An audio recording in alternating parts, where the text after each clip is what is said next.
welcome back to my channel, Reacting to. I'm Dika. So here I am with the finale of Obi Wan Kenobi. I'm really excited to see how everything goes down. And just a really quick recap, last time on Obi Wan Kenobi, we had them get back to Jabim. Obi-Wan and Leia got back to Jabim. However, I always forget his name. Roken was trying to get the people that were there off as quickly as possible. However, they didn't realize that the Empire were tracking them from the tracking device that Reva had put on Lola. So they made their way down there, and we'd also found out a couple of things. Reva was one of the younglings at the temple when Anakin had arrived and he was killing the kids.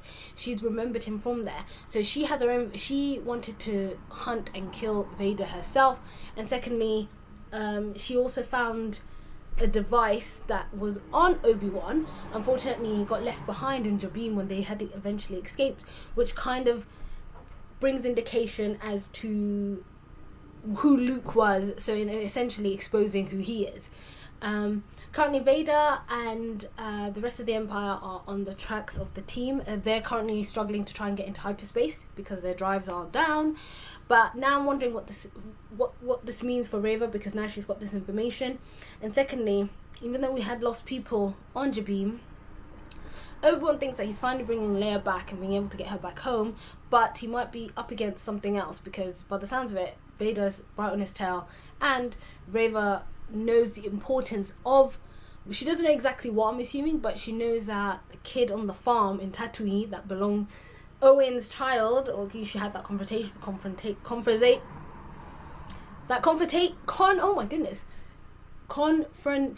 with him in episode 1, because of all of that. So now I'm assuming she'll probably knows that there's more to who he is than she first thought. But anyway, here we are with the finale of Obi Wan Kenobi episode 6, aka part 6. Oh,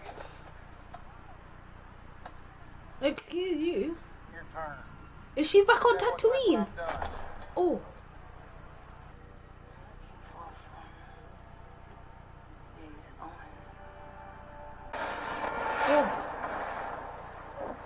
Hyperdrive's almost ready.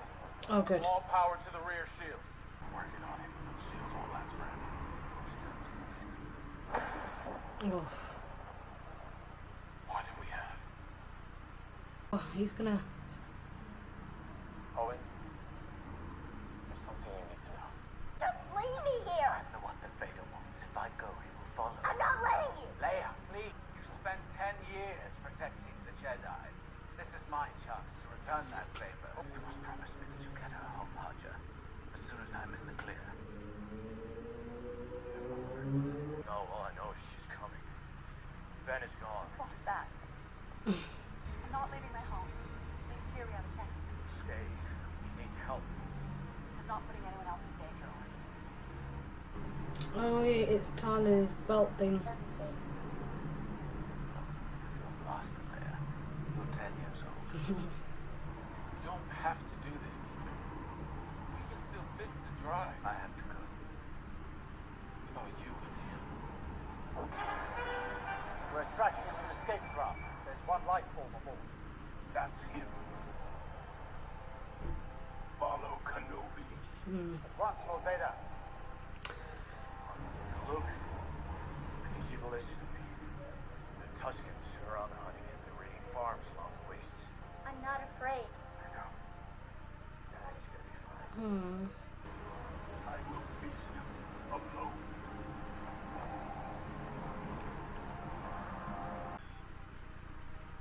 Did Leia put that in there for him? How menacing. I will do what I must. Oh! Then you will die. Shit! Oh my gosh.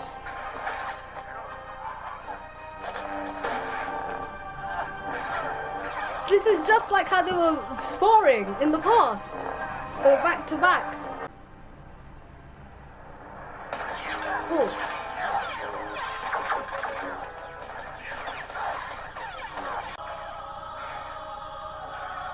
The music's just epic.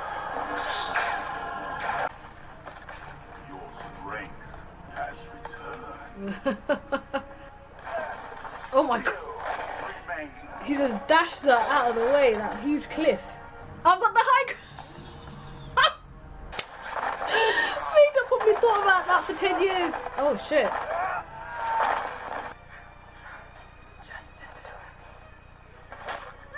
Oh yeah. She's still injured. Oh.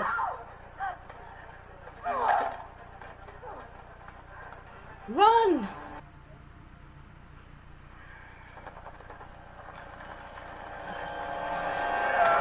Ah! He's not gonna let those kids down. Show him. Ooh. Show him why you are the master. Oh my god! The blockers. Get him! The blockers that were on Obi Wan have like lifted because he really. Oh god! He was always strong. Shit. Oh my god. The thing is, Anakin is unstoppable, and if you think about it, it was only his blind rage that Obi-Wan was able to take the high ground the last time and was able to finish him off.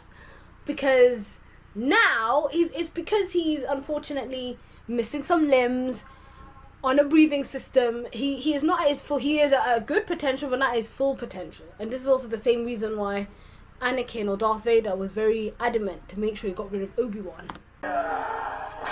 Oh! Oh! He got the mask! I'm gonna see his face. He was on some murder shit a second ago, but oh fuck. Oh my god. I'm sorry. I'm not a failure, Obi-Wan. Oh my gosh, I like how you could hear his voices a little bit. Then my friend is truly dead. His apparatus is destroyed. Oh, he could feel that? Oh, he is literally going into hyper. Damn!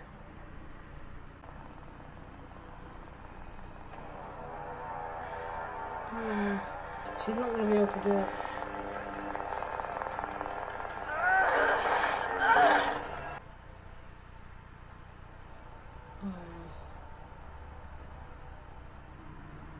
Yeah.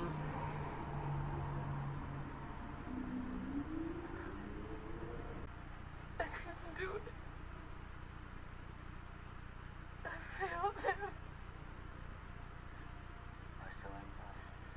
You have given them peace.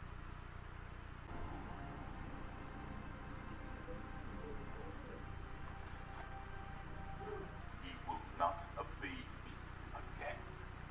Perhaps your feelings for your old master have left you weakened. Obi-Wan.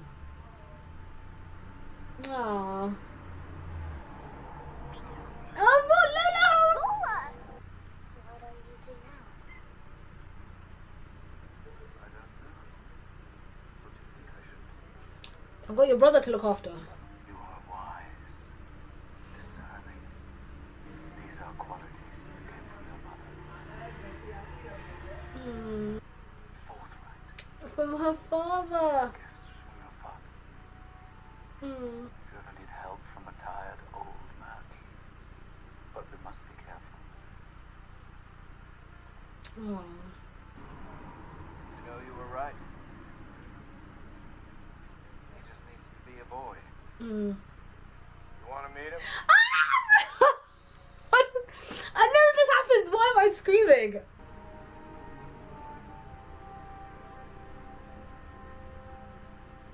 Hello there.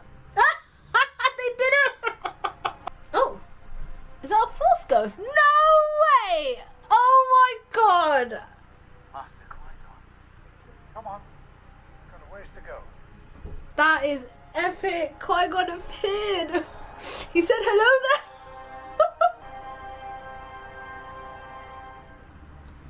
Oh my goodness. So that was the Obi Wan Kenobi Part 6 finale. Oh my goodness. I only wrote one line which said Reva went back to Tatooine. Goodness. So Speaking of Reva going back to Tatooine, when she must have put two and two together from that message and realised that the child on the farm, aka Luke, was the son of Anakin. Obviously Leia, because they mentioned the kids, Leia also being the daughter, so she was going to go and exact her revenge of what Anakin did and kill, by doing so by killing Luke. But back on their chase, Obi Wan Kenobi decided to take a small ship and get away from the rest of the party because he knew Darth Vader will follow only him, and he needed to give them the best chance for them to get away. So he got into a smaller ship, and Darth Vader Anakin being obsessed with Obi-Wan, did follow through. Even though the Grand Inquisitor said, let's wipe out the network, he was like, no, we're going to go after Obi-Wan. They came across onto this planet, which looked, I mean, okay, I was going to say the swamp planet that Yoda's on, but no, I don't think it's that. But it was like a shadowy planet, and I really liked, and I will link this back to what Obi-Wan said to Bail when they said goodbye, that, you know, Leia did not want to say goodbye to Obi-Wan. She wanted to stay with him. I think, like I mentioned in my previous reaction, she realizes the stakes, how important Obi-Wan is and everything that he went through to keep her safe. So she gives him, you know, she ends up giving him Lola, because she mentions when they were on the ship that she was using Lola as a way to help the other families because they were scared. And it was nice that he had that to sort of look back on as he was about to go off against Darth Vader. So Darth Vader made it onto the planet and they started fighting. Incredible. Obi-Wan did regain some of his strength back, as you could see, as Anakin, aka Darth Vader, was taunting him, saying, I can see you've got some of your strength back, but you're still weak. So he went about attacking Obi-Wan, not being merciless and crushing him. But I did really like that point where there was where he was remembering, as he was under the rubble, he was remembering all the conversations leading up to Anakin dying the first time, and he was using that to gain his strength back. And it was almost as if, I personally think that it wasn't a weakness, it was more to do with the fear, what had happened between him and Anakin, all of that was suppressing his powers, his abilities. And it's such a huge, and I like to point out that a lot of times it is literally mind over matter. Mentally, it was probably straining on him, and that's a lot to do with the Force.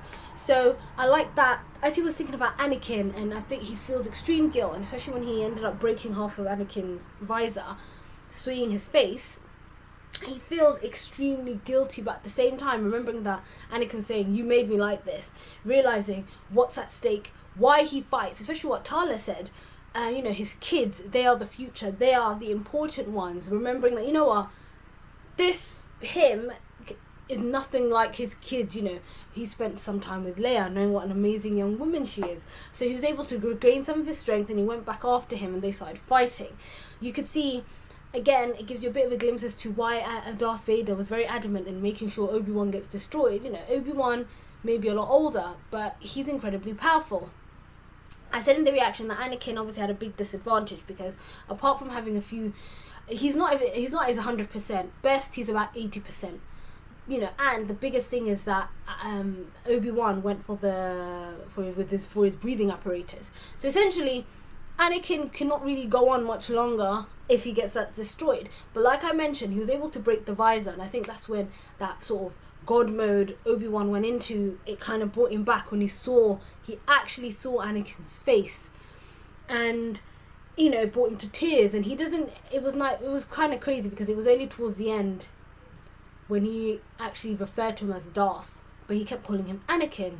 You know, he saw Anakin, he apologized, and I loved how Anakin was like, you know, you did not kill me, I'm the one who killed him. You know, Anakin is not here anymore, I'm the one who killed that man.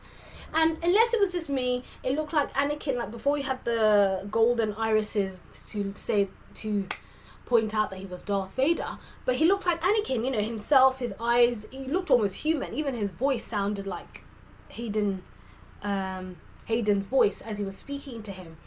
So he realizes there and then that, you know what, his friend is truly dead. You know, this person is an Anakin. And again, I really do think seeing him, it's probably, Because when he got out of the rubble, I think he was trying to separate Anakin from Darth Vader, and he believed that was Darth Vader, but I guess there's a small part of him that still wants his friend back. So I think that was also admitting to himself that, you know what, I think you are gone, you're truly dead. So he walked away. He wasn't looking to give him the final blow. He was already, essentially broke up his breathing apparatus, half his visor's gone. He's not much left, so he left. And I think it was in a way leaving not just his friend, and I think that's the reason why he hadn't killed him, because Anakin is still very much part of his life, a part of him, part of the kids he's looking out for.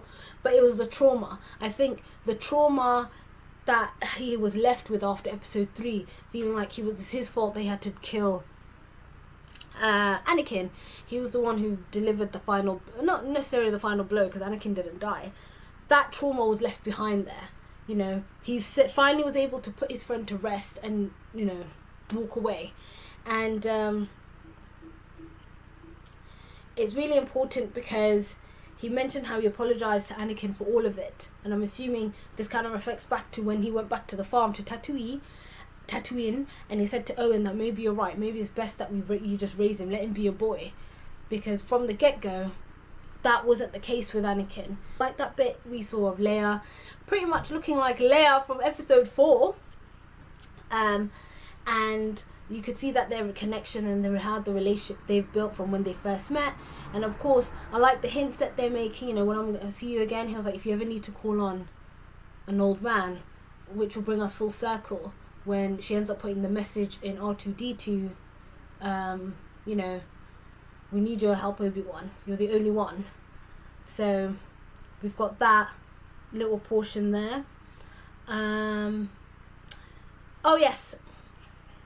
So that ends, that Obi-Wan and Leia bit's finished there. Then going back to when Reva went to Tatooine, she wanted to find that somehow inflict vengeance by killing Luke. She felt like that's what's gonna bring her resolution, but that wasn't the case. And I did like how Beru and Owen, when that guy told Owen, there was somebody in town looking for you, and they knew straight away who they were after, how they locked and glocked up. They were proper getting, ready to fight regardless. They knew that they may not be as powerful. They were, and then when she confronted him, and then when Reva confronted Owen, he was like, you really love this boy as your own. And he was like, he is my own. He doesn't see him as anything else, which I really loved. And at that point, she just couldn't deliver the final blow, like to kill him. She saw a lot of herself in Anakin, and almost a lot of Luke in herself, like what Anakin did to her. And obviously once Obi-Wan, blasted through time and space and got to Tatooine, and she brought Luke back. Luke wasn't dead, and Owen and Beru were, want to go about their business.